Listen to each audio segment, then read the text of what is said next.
Hello, everyone. Very many familiar faces. That's really nice to see. So thank you for being here. My name is Kamiel Verbeke. I'm a PhD student at the Center for Biomedical Ethics and Law, KU Leuven. Although technically 1 month ago, I moved to the European Research Council. Now, today I want to talk to you about the topic of my PhD, which is about the ethics of deceiving research participants. All right. Let's see how this works and how I can stop looking at my own face, which is a little bit strange.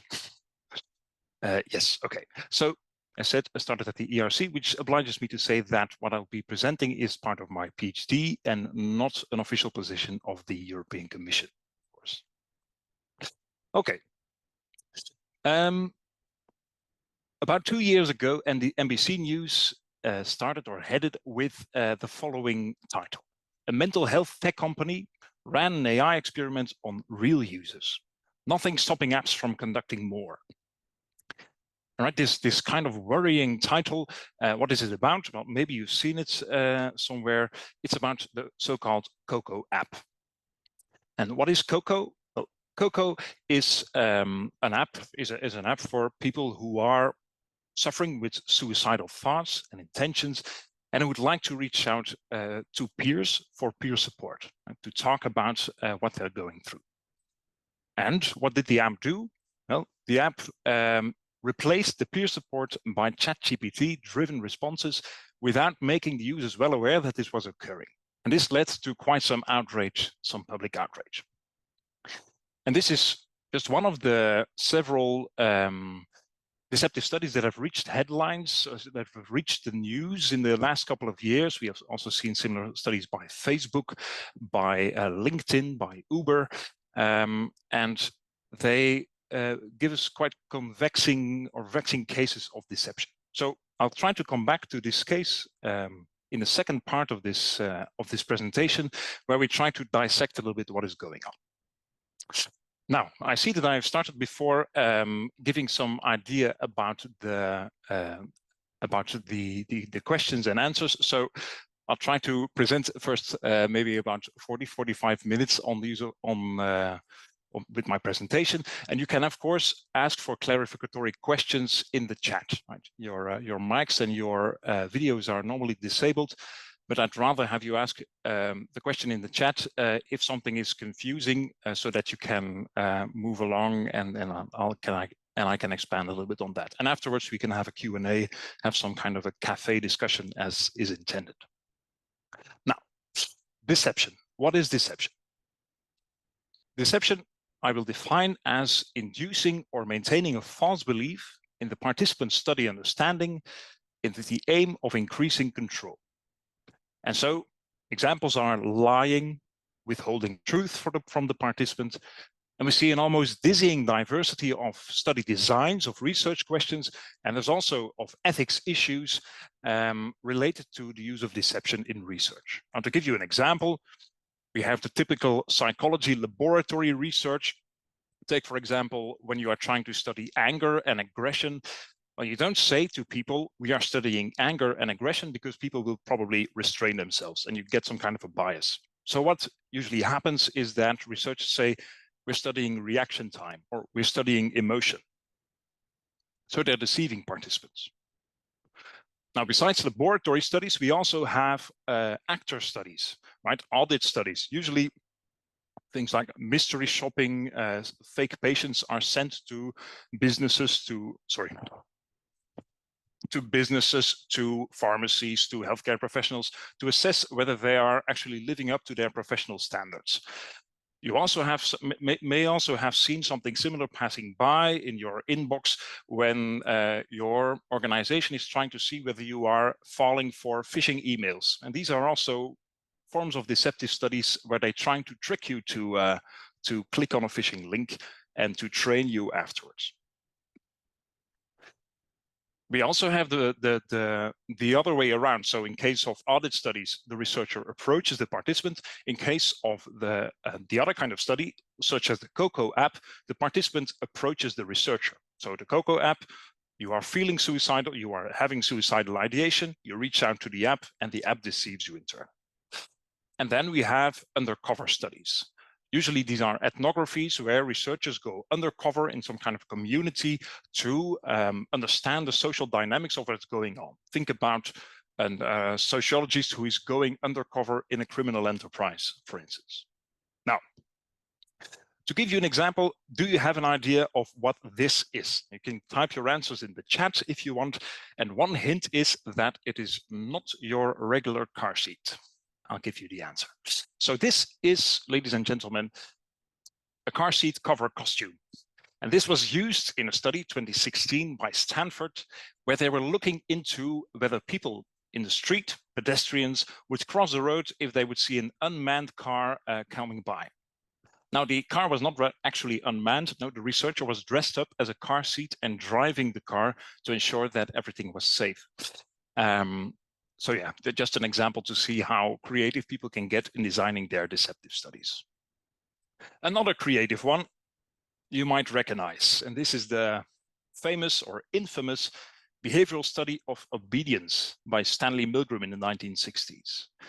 Now, what was this study about? Well, Stanley Milgram convinced his participants that they were applying increasingly lethal electric shocks to fellow participants. Right? And this is, well, not quite, not something that would pass ethics review today, but this study and similar studies in the same era triggered a lot of ethics debate in the field. And that led to two things.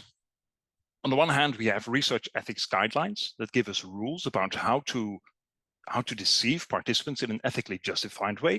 On the other hand, we have the academic debate on research ethics that tries to follow up on how people are deceiving their participants, on how we can improve guidelines, etc.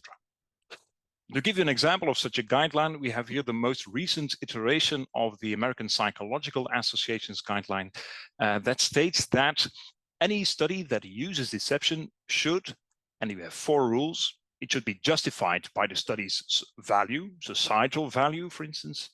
There should not be any feasible and effective non-deceptive alternative procedures. So if I could study aggression without deceiving participants in an equally valid way, then I should do that instead of the deception. You should not cause any physical pain or severe emotional distress. And it should include a debriefing, which is telling participants the truth after the study.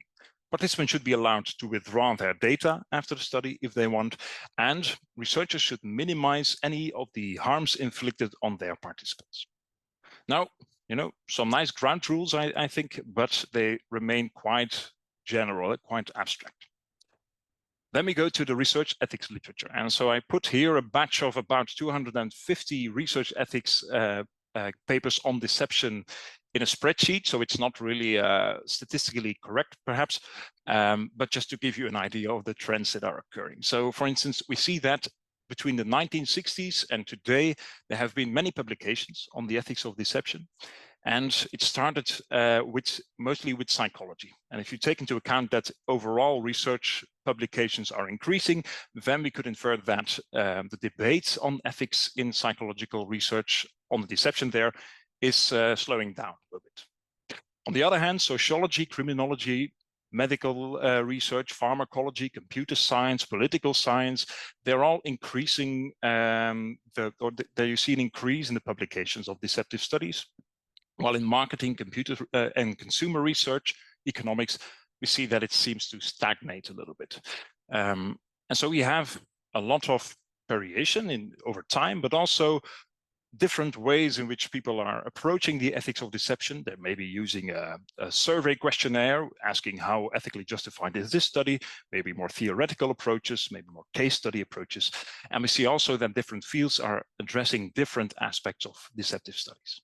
So quite a rich literature, but nevertheless, widespread doubts remain. Right? So guidelines and literature are not completely able to ensure that we are deceiving people in an appropriate way, or not to take away the doubts about how we should do so. For example, if you take research ethics committees, for instance, in Australia, the research ethics committees for medical research, now we see there that there is a substantial disagreement between the ethics reviewers over whether deception is ever justifiable. And notwithstanding that in Australia, you have a guideline for medical research that says that deception can be justifiable. In the Czech Republic, for instance, we see that of those ethics committees that sometimes require a review of social science studies, only 16% always did so for deceptive studies, while again, research ethics guidelines say that, come back to your question in a second, research ethics guidelines say that you should always get a research ethics committee review. We have here a question of Ophelia, who asked that, can two-stage consent in clinical research also be seen as a type of deception? What do you mean by two-stage consent? Can you clarify it a little bit? In the meantime, I'll give you another example here. So we have, for instance, also in Europe, we have also reports of international studies, so studies over multiple locations, multiple geographies, where you see that different ethics committees respond differently, and the same study may be rejected in one place, accepted in another, and asked for major revisions in a third. And this is something that we see also beyond the use of deception, but it's quite worrying, right? And then we see similar findings. If we survey researchers, then researchers give similar answers. There's a similar variety and similar disagreement, but also in the analyses of deceptive study publications. So, for instance, we have a recent analysis of misinformation research. And in misinformation research, you give or present the participant with, for instance, fake news. And we see that in about a third of these studies, participants are not told the truth about the study afterwards. They are not debriefed. And this is kind of worrying. So let's move on.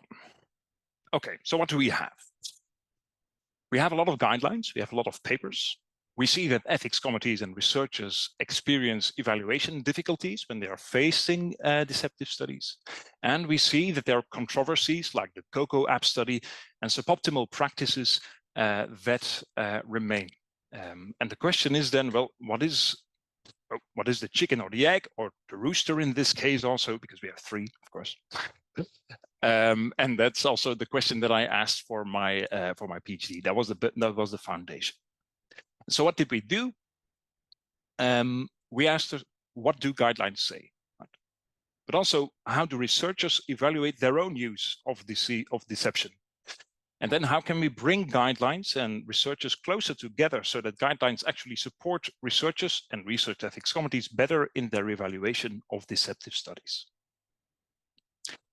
So our first study was on guidelines, and we did a systematic review, Prisma-based, where we did a thematic analysis of 55 guidelines that gave recommendations on the use of deception.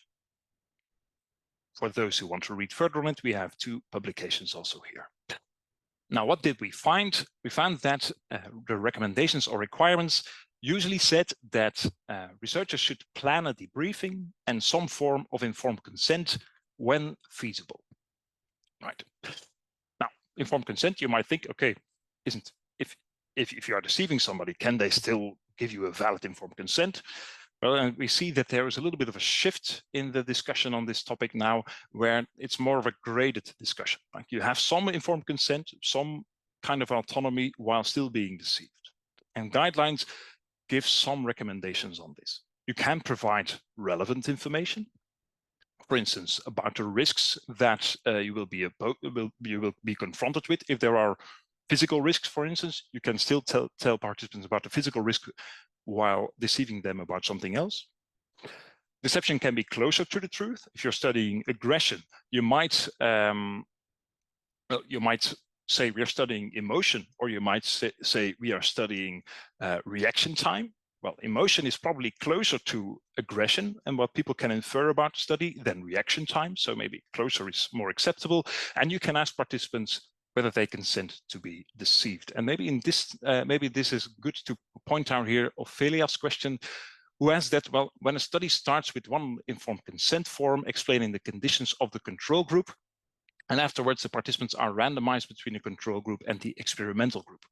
Only the participants that are randomized in the experimental group will get another informed consent form where the experimental study arm is explained, including possible benefits and risks of the experimental arm.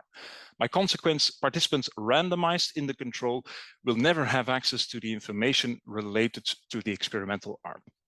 Well, that's a good question. I think it goes a little bit to the analytical debate on deception, and there we see that they're reaching some kind of a consensus that what you are not telling participants, of course, in any study, you're not telling everything that you know as a researcher about a study. You're not bothering participants with your detailed hypotheses, but when it's relevant for them and for their decision to participate, for instance, or when it's relevant information for them to know, then, and you withhold that, then it becomes deception. That's a little bit the idea. I hope that answers your question, but please, in the Q&A, feel free to come back to it. So, back to guidelines. The debriefing, they also give several recommendations. So debriefing, you might recall, give participants some kind of information after participation, and guidelines say that you can provide information on the use of deception. What was the deception? Why was it there? And what was the study design, actually, in order to restore trust and understanding of participants have in the study. And we also see that guidelines in the details diverge significantly. Some say you should do that immediately after participation. Others say after the study. Some others say even after the study project. And you can see there's a big time window in when you tell participants the truth about deception, depending on the guideline. And then something we see which is very usual in research ethics guidance, is that the risk-benefit balance should be proportionate, and it should be better than that of a non-deceptive alternative. Okay, so overall, we see an agreement on the general rules, the general perimeters, such as do a debriefing if you can, but we see a lot of variation in the details if we go into our in-depth analysis of these guidelines. And several questions remain unanswered. And overall, we see that there are good basic principles, right? They can really help us give a perimeter of things that we can and cannot do, but they are still quite far removed from practice. And the question then is, well, what is practice? And that's why we interviewed researchers. And we interviewed 24 researchers who had recent and extensive experience with deceiving their participants. They came from diverse disciplines, from computer science, sociology, psychology, biomedical research, and used various methods and came from diverse continents as well. And then we did a thematic analysis of these semi-structured interviews. One publication, one is underway for those who would like to read a little bit more on this. Now, to give you a sense of what these interviews were about, let's go through the next quote by a researcher who studied the placebo effect. Quote, because if you get someone who's depressed or very anxious, then maybe the idea of being lied to could trigger other negative beliefs, such as I'm stupid or people make fun of me, this kind of negative thinking. So I wouldn't want to reinforce that by doing that to a clinical sample. And you can see here that the reasoning about what is justifiable and what not that researchers have differ a little bit from what we find in guidelines. So here, the interviewee, the researcher, gives the factors that make something more or less justified in terms of deception. And so in this case, if you have somebody predisposed to anxiety, then maybe deceiving them crosses that threshold of becoming ethically unjustifiable, while somebody who is not predisposed to anxiety might not, or that might be more ethically justified. And then we combined all of the factors. We're trying to combine all of the factors that the researchers brought up into a general model, and it looked like this. Now, I know it's a little bit complex, so bear with me. I'll try to guide you through. So what you see here on the left-hand side, truthfulness and deception, that represents what the researchers communicate to the participants. And truthfulness and deception were a little bit the yin and the yang of deceptive studies. They always came together, but they were also opposing each other a little bit. So in terms of deception, think again about that aggression study. You deceive somebody, you say, okay, the study is about emotion, it's not about lying. Content, emotion, the form of the deception, something that is vague. It's not really a lie. It's, aggression is a part of emotion, but it's also not very informative. It doesn't allow the participant to infer exactly what is going on in the study. At the same time, you have some kind of truthfulness. You might say, this study has been approved by the Research Ethics Committee. And so participants also get some true information there. And it's always a combination of both. And this leads them in the middle, below, to study understanding. So participants get some kind of a true study understanding of what is going on in the study that they're participating in, our interviewees said, but interviewees try to find a balance between not informing them too much and also ensuring that what they intended to, and participants do have a false belief about, that participants found that sufficiently credible and it didn't raise suspicions. We know, for instance, that in aggression studies, that up to 1/3 of participants become suspicious of what is going on, and that might have a methodological impact. Now, this study understanding can then again be associated or in turn with particular behaviors, experiences. Participants may become angry, they may become aggressive, perhaps. And the more angry or aggressive they become, or the longer this takes, the less ethically justifiable our interviewees found that it became. But also the more information that they have, well, maybe the more of an autonomous decision that they can make. And this converges a little bit on the idea of risk, right? So if you are more angry, or your participants are more aggressive, then maybe the level of risk becomes higher. But also, if they don't really buy into your deception, then the methodological value of your study becomes lower, and then justifiability is again skewed. Truthfulness, on the other hand, was usually seen as a safeguard, and it can safeguard participants directly. If I tell you after you've been deceived, you were angry, but that was exactly the reason that we are studying this, and that was not your fault, then that in itself might already soothe participants a little bit. But indirectly, our interviewees said it can also allow for informed consent, right? Afterwards, maybe, the participants can say, okay, now that I know what was going on, I would like to retract my data because I don't agree with what's going on. I can keep the researcher accountable to some extent. In turn, the researcher can infer whether the participant was distressed about something, or can ask some additional follow-up questions for the study. Now, there's one box that does not have an arrow, and it's one that I find particularly interesting, and this is the social context. So whereas safeguards and study understanding, behavior, and experiences that led to a certain degree of risk that was present in the study, the social context was something that participants said that determines the threshold, the line above which something became unjustified or not. So consider, for example, in a biomedical study, you have a physician and the patient of that physician, and in light of a study, the physician is deceiving his patient. Now, this is something different than if they would not know each other in your traditional laboratory study, for instance. So if you have a physician and a patient, the expectations, the social expectations and the trust in that relationship are more stringent on the use of deception. They're less accepting of it. And so it's the level of risk that is induced there much more easily becomes unjustified than when there was not a physician part and patient relationship. Okay, so we've gone through the figure. What did we see overall? Well, deception and truthfulness are a little bit, as I said, the yin and the yang of deceptive studies. We see that there's a lot of details from practice, and interviewees recounted what they experienced and thought about, and we could couple that to that shared framework, that figure that I just showed you, but they did not reach the general rules that we found in guidelines, such as always do a debriefing when you can. So we have good descriptions here of their experiences, but so what? How do we go from here? And that was the third question that we asked. Okay, so the question here is, if you have a guideline and that guideline is being used in practice, then decisions about deceptive studies might be improved. But we saw in the introduction that this is not always currently the case. And we differentiated between two approaches, right? So the first study on guidelines, we found the following. In a guideline, we usually have these general rules, or universal rules, such as do a debriefing when you can.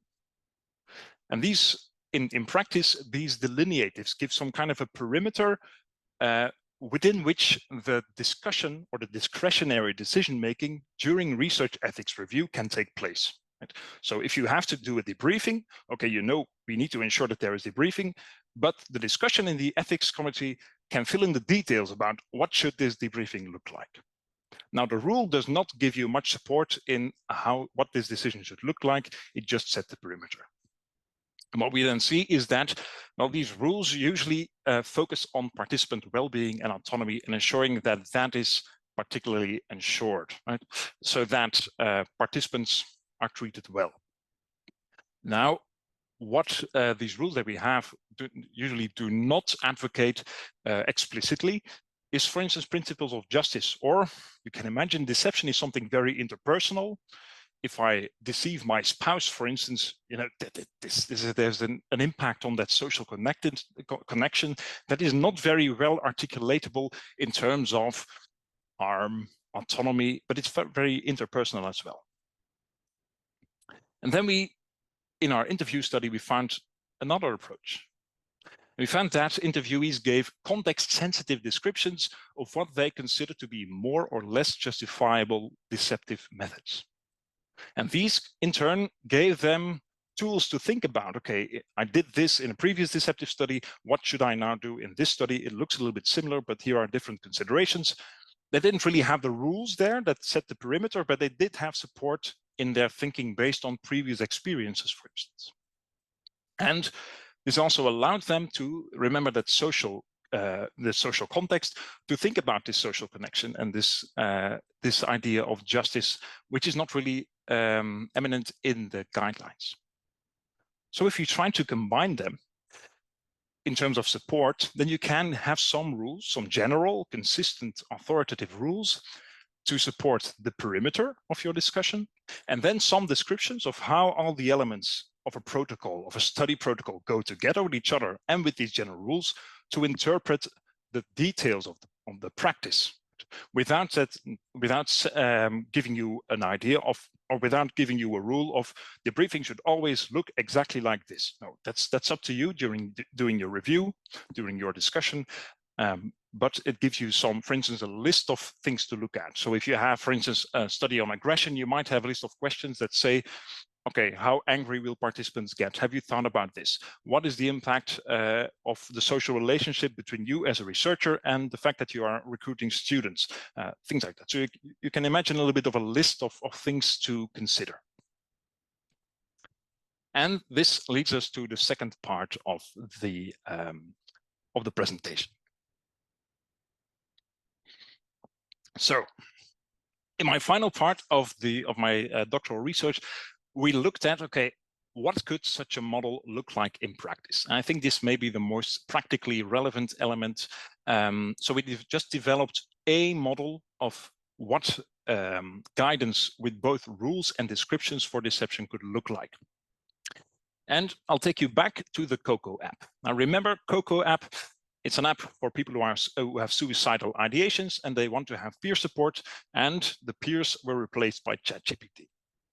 Now, what went wrong? Well, there seems to be rule violation, like things that we all agree on, like the degree of harm that occurs there, or the vulnerability of people with suicidal ideation, that was not really taken into account. And then also there did not seem to be much discretionary decision making or reflection by the app developer. This is nicely reflected in another article on this study that says the following. Quote, the indignity of not being provided with the service they sought when using the platform, that is the ability to message with another human, coupled with the CEO's self-congratulatory tweets discussing their data, demonstrate how the excitement about novel technologies all too often results in a lack of consideration of ethics. So we have a lack of consideration, was not much reflection on the use of deception, and also when this public outrage came out, the response of the CEO was to deny that there was anything wrong and not to go into discussion. And the question is then, if you are the ethics committee that receives this protocol on beforehand, how would you evaluate it and how would you go through, right? So imagine you are reviewing the app developer's proposal prospectively. What do you do? And the ABCDE model that we have developed, it focuses on the researcher-participant interaction. The idea is that if you are reviewing a protocol, that you are setting the conditions right so that the researcher and participants can interact with each other in a way that is ethically justifiable. You set the conditions, they execute it and adapt it to the context. So we have here 5 rules. The first one, agree. Be truthful, cap harms and wrongs, diligent safeguarding, and equal treatment. And I will go over each of these rules so that you have an idea a little bit of what we're talking about. So for each of them, we have a rule, and then we have a description of how to support your decision-making about this particular aspects of deceptive studies and the researcher-participant interaction. What is it to agree? Well, in this case, to decide together on a study's justifiability. Now, this presupposes a particular view on ethics, that it is not some divine intervention that gives us what is truthful. I don't criticize that model, but in this model, we just focus on, okay, what is ethically justified is also something that we have to agree on together. And so the prospective evaluation of a deceptive study, of the COCO app study, for instance, is done by an ethics committee for all participants. You, as an ethics committee, on beforehand cannot know for each and every participant all their idiosyncrasies. That would be impossible. But luckily, there's also an evaluation that occurs between researcher and participant for every individual participant. This is usual in the informed consent. If you imagine that you are a participant, you're going to a laboratory and you get an informed consent sheet. Okay, you can assess, okay, does this align with my preferences, with my values? After the study, you are told, okay, you have been deceived. Is it okay for you if we continue to use your data? You can assess whether that aligns with your values. But of course, there is also communication in between the study. It's not as if you have an informed consent, then all communication stops, and then after the study, you communicate again. So, of course, if you see communication a bit broader, then you can also include, for instance, study task instructions, non-verbal communication between researcher and participant. And here, it also becomes a little bit clear that this assessment by the individual participant often is also tacit. So if I come to a laboratory and I've never been in such a laboratory, then I don't really know what I can rely on the researcher for. So I have to go back to my cultural understanding of what is a researcher and shall a researcher respect my interests, for instance? And usually that occurs subconsciously, but it's only when interests are being disrespected, then that maybe this becomes more explicit and we start to think about that and maybe say, I'm withdrawing my participation. Right? And this evaluation, whether it's by an ethics committee or by researcher participants, is usually done in light of certain values: autonomy, well-being, social connectedness, justice. And here, recall, if you are a research ethics committee, you're doing this for all participants. You're trying to set the conditions right so that researcher and participant can make this evaluation also in practice. They can adjust to the circumstances to ensure that it's ethically justifiable at all times. How do we fill this in practice for the COCO app then? So you're debating about the COCO app and you're trying to see, okay, is there an exchange and attunement between the app developer and the app user? Well, in this case, the interaction is not what it seems. The app developer is interacting with ChatGPT. They don't really know what's going on. It becomes difficult to assess whether the study aligns with their values. Of course, it also depends on the particular partners that are here. ChatGPT might be very effective at soothing people with suicidal ideation. What I don't really think that's my personal opinion, but I don't think that's necessarily the case. But the app user also, there's different app users. They might have their particular needs, and this interaction, their needs, their effectiveness, affect their attunement with each other.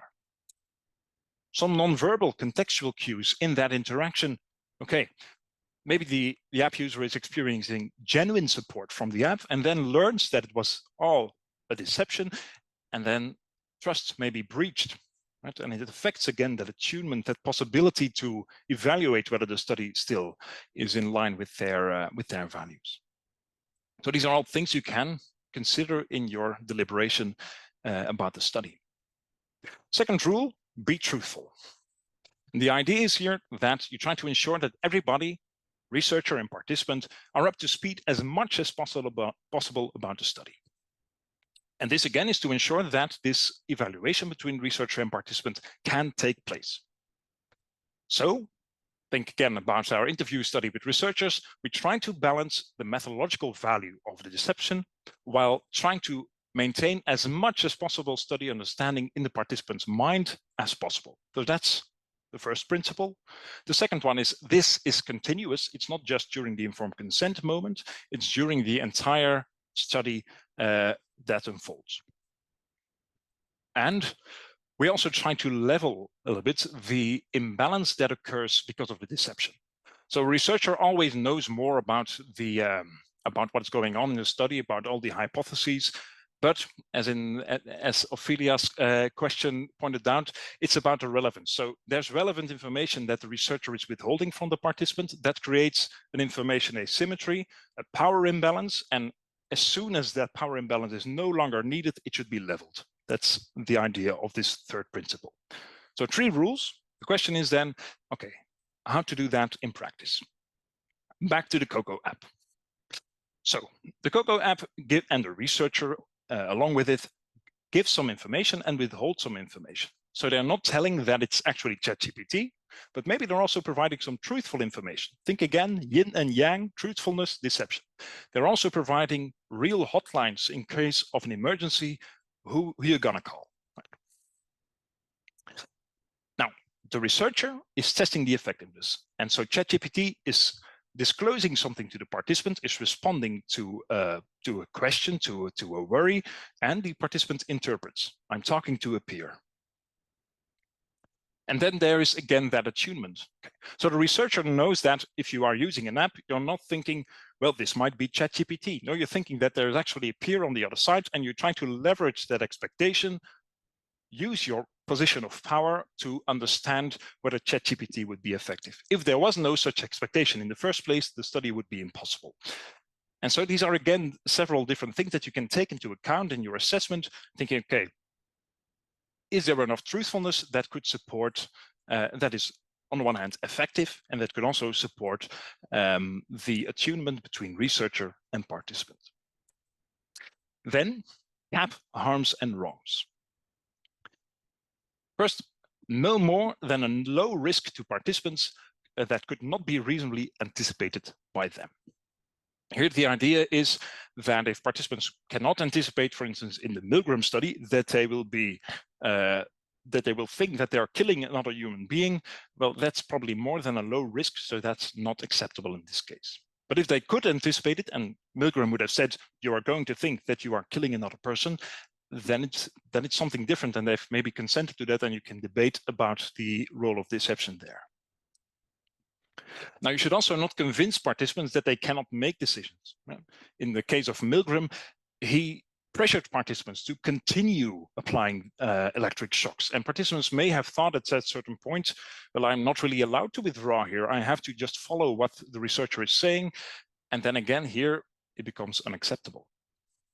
But you should also maintain, again, sufficient attunement between researcher and participant so that this interaction between researcher and participant, this tacit evaluation of whether it's still living up to the participant's expectations, is maintained. How do you fill this in with practice? Well, we can think of the back and forth in this interaction between researcher and participant. Now imagine that the COCO app would respond with no worries. And you can see that the app user is maybe not very pleased, but still feels some connection and some recognition there. And then you have the app developer on the other side, collects the data, analyzes it. Now, the app user learns that there was some deception going on, and it becomes angry and doubtful, feels socially isolated as well. And what happened was that the researcher, the app developer in this case, denied that there was anything going on. You are using an app, so you can expect that there are things going on that you don't know. Right? While instead, some more reconciliation in their relationship would have probably made it more ethically justified. So you can assess this back and forth between researcher and participant in your assessment of whether harms and wrongs are occurring and whether they are too much or too little, or whether they are too much. Fourth, diligence safeguarding. Prevention is better than the cure. That's the idea here. But when you have to cure something, preferably you do that in a causal way instead of a symptomatic way. And again, in exchange between researcher and participant, maybe you decide on beforehand, everyone that is distressed, I will give 5 minutes of my time. For some participants, that will be too much. For others, that will be too little. Try to assess that in context. That's the idea. So you see here, the app developer and the app user are trying to assess in context what to do. Now, what did and did not occur? First, you can plan certain things. Now, the researcher gave very little to no information to the app users and was not very clear on data protection. And so when there would have been good data protection and more information to the participants, a debriefing perhaps, that would have helped probably to mitigate some risks. Maybe the researcher could have picked up some distress signals from participants who were very distressed and engage with them, engage with angry participants, but this did not happen. Maybe the participant who consents to be deceived, and if they had received the consent form, they could have said, okay, I'm okay with being deceived, I will sit this through. But they did not consent. And also there was no participatory design. And the participant was also not able to, when he was angry, to go into conversation with the researcher and to say, okay, I want to withdraw my data. This was not an option. So the only thing that they could do in the end was to go public. And so you see that there's many different safeguarding possibilities here that unfortunately were not used, and that could have improved the justifiability of this study. And that leads us to the final rule, equal treatment. The idea of there should be a proper distribution of goods in a very general way. Think about autonomy, well-being, social connectedness, and the responsibilities that we as human beings have for each other. Very general, right? And so this equality is more on a group level. So you try to map the existing social inequalities, maybe between the research community and the participants community, in this case, the app users who are feeling suicidal and who are, due to their mental health issues, already socially in an unequal or in a disadvantaged place. What are the causes of this inequality and how can you mitigate that? And not creating, worsening, or perpetuating the inequalities within the researcher-participant interaction. You're not rude to participants, such as by denying that anything occurred, but also you're trying to ensure that your study results are sufficiently respective of their inequalities. Again, what could you consider? Here you have 3 different app users of Coco.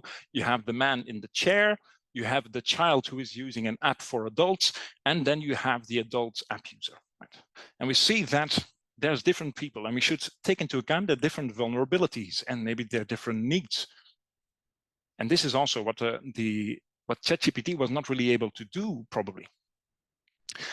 There is an interaction between the app user and ChatGPT in this case, and maybe the app users have difficulty seeking support in the first place because they're feeling suicidal, and maybe they're somewhat suspicious of, am I going to be taken seriously?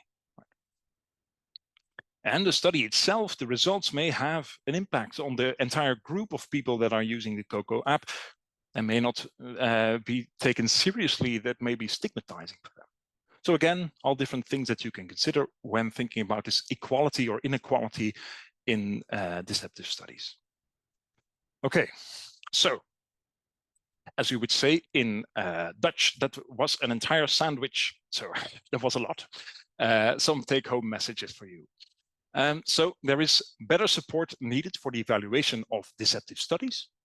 We see complementary approaches of guidelines and researchers that could meet in the middle with a combination of rules and descriptions, and maybe the ABCDE model of deception illustrates such a combination of rules and descriptions. And I now invite you to ask your questions, and I thank you very much for your attention.